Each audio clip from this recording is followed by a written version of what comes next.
And this is This Provincial Life. Today I'm going to be doing my spoiler review of The Great Alone by Kristen Hanna. And if you haven't read this, please click above in the iCard. It will take you to the spoiler-free review of this, and I would recommend doing that. However, I can't control your life, so if you want to watch this and be spoiled, then go for it. So Kristen Hanna has written another one of my favorite books, and it's called The Nightingale, which is a World War II novel about sisters, and I highly recommend that. It's one of my all-time favorite books. So if that intrigues you more than this, I would definitely pick up that. So I'm going to talk a little bit about The Great Alone in a spoiler-free version at first, and then I will get more into detail about the characters and everything that I liked that was a little bit more deep. The Great Alone follows three characters. It follows Lenny, who's a teenager with bright red hair, and then we have Cora, who's her mother, and then Ernst, who's her father. And this story is placed in the 1970s in Seattle, and they're not really doing very well in their families. They're having some issues, and the father decides to move his family to the Alaskan bush to kind of use this as a starting off point, as like a fixing their marriage, fixing their family type event. And that's where the story takes off. So it's like these suburban people trying to survive in the Alaskan bush. And it's amazing. It is so good. And if you haven't read it, I recommend 100% reading it and then coming back and watching the the spoiler section. So for spoilers, characters. Absolutely loved Lenny. She felt so much like a teenager, it wasn't even funny. And sometimes I get a little bit annoyed with teenagers in books because they're teenagers. They're annoying, they're selfish, they're self-centered. They see things in such a way where it's like, that doesn't even make sense. Why are you even looking at life like that? And I come from a standpoint where I'm like, yes, teenagers are still learning and they are coming at life from a very self-centered point of view, but they also are intelligent people, and they can make good choices as well as bad choices, and not just a slew of bad choices. And sometimes I feel like YA, like they kind of use the teen angst as a crutch rather than as like a jumping off point. So it's like, oh, I want them to make some stupid choices now. I'm just gonna say they're stupid teenagers and they're gonna make these stupid choices.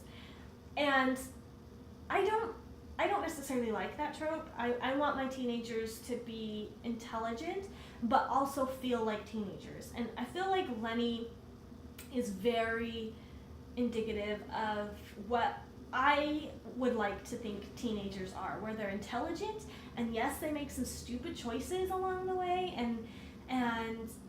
but you know, for the most part, they just want what every human wants, regardless of their age. They want love, they want acceptance, and they want happiness. And her character development was flawless. You know, she started out as this young teenager and then ended being an adult and being so grown up and making some really awesome choices and some really stupid choices, but they had warrant.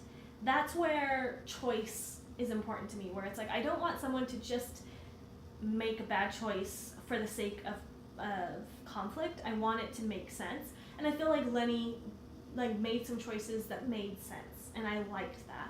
Now with Cora, I had a lot harder of a time with her character development. It wasn't until the very end of the book where I felt like, okay, you are solid, you are not some like lovesick puppy, because like she was keeping Lenny in this very unsafe situation just because of love, and that didn't make any sense to me whatsoever. Like there's no reason you should be keeping somebody in that situation for the sake of love. It's like, that's not love, that's lust, and it's unhealthy. But you know, she had her own things she was going through, and she did what she thought was best for her child, and she thought what she was doing was best, like to just let this go and to not make matters even worse. Now for Ernst, Now, he is a really hard character to like, but there were definitely some likable traits with him. He was trying really hard. He really felt like if he moved his family from Seattle to the Alaskan bush, it would fix all of his PTSD from the Vietnam War.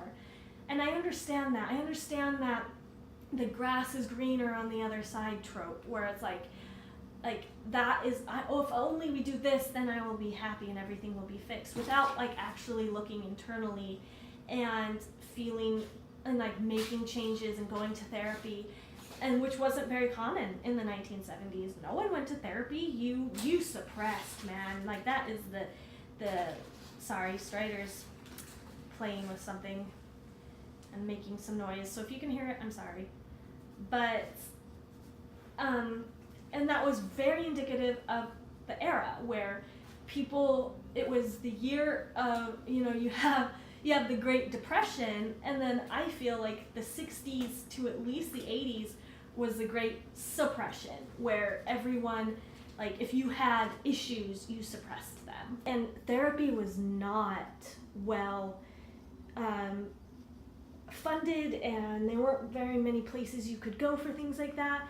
And so it was very common to treat PTSD from a standpoint of denial and like running away from it and feeling like if I just get away to a different place, I will be safe and my family will be safe. And Ernst had that to the point of insanity, and like once he moved to the bush, like everything seemed to change momentarily. He was so happy. He got to keep his hands busy, which helped him stay, and he was actually improving. But then you have to think about, they're in the Alaskan bush. Like it's going to get dark. Once winter comes, it's going to be dark nearly all the time. And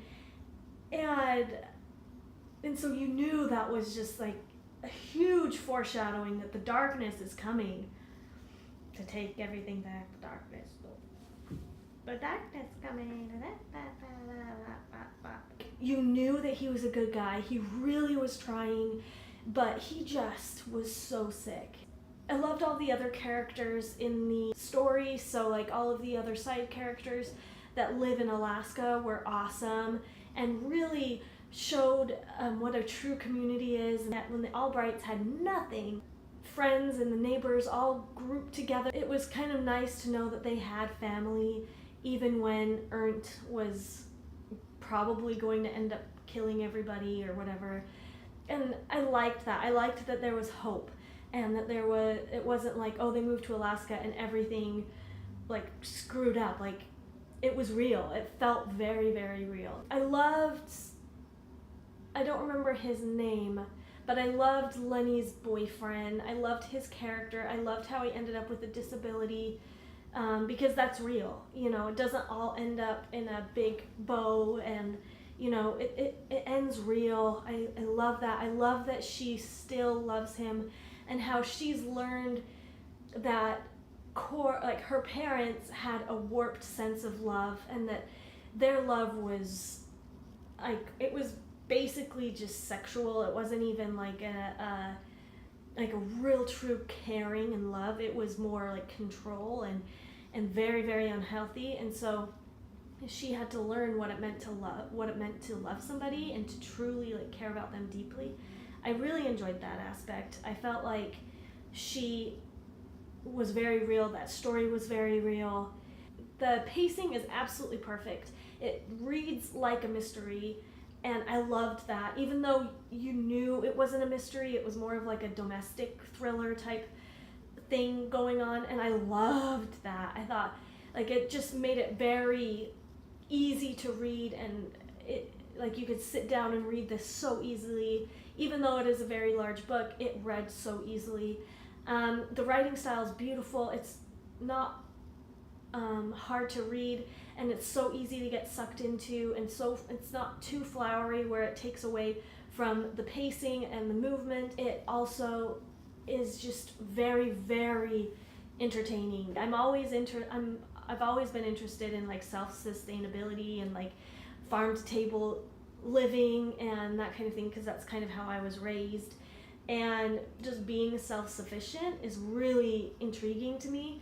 And this book kind of fed into that, where it's like, some people like to live in a place up in the mountains, and the biggest threat are the animals and the actual wildness of the outdoors. And I like that's a really cool aspect. I 100% love this book. I can't even think of one flaw where I was like, oh, this kind of rubbed me the wrong way.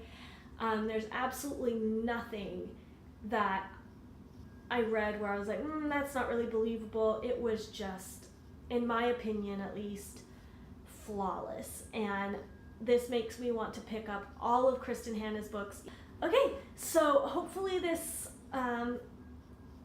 brought up some points that you enjoyed about this book. If you have read this book and you want to start a discussion, please tell me what you thought. Please tell me if you liked it or if you didn't like it. If you've read any other Kristen Hanna books other than the Nightingale, because I have already read that, I would be greatly interested. I'm absolutely positive that she's heading towards my all-time favorite author.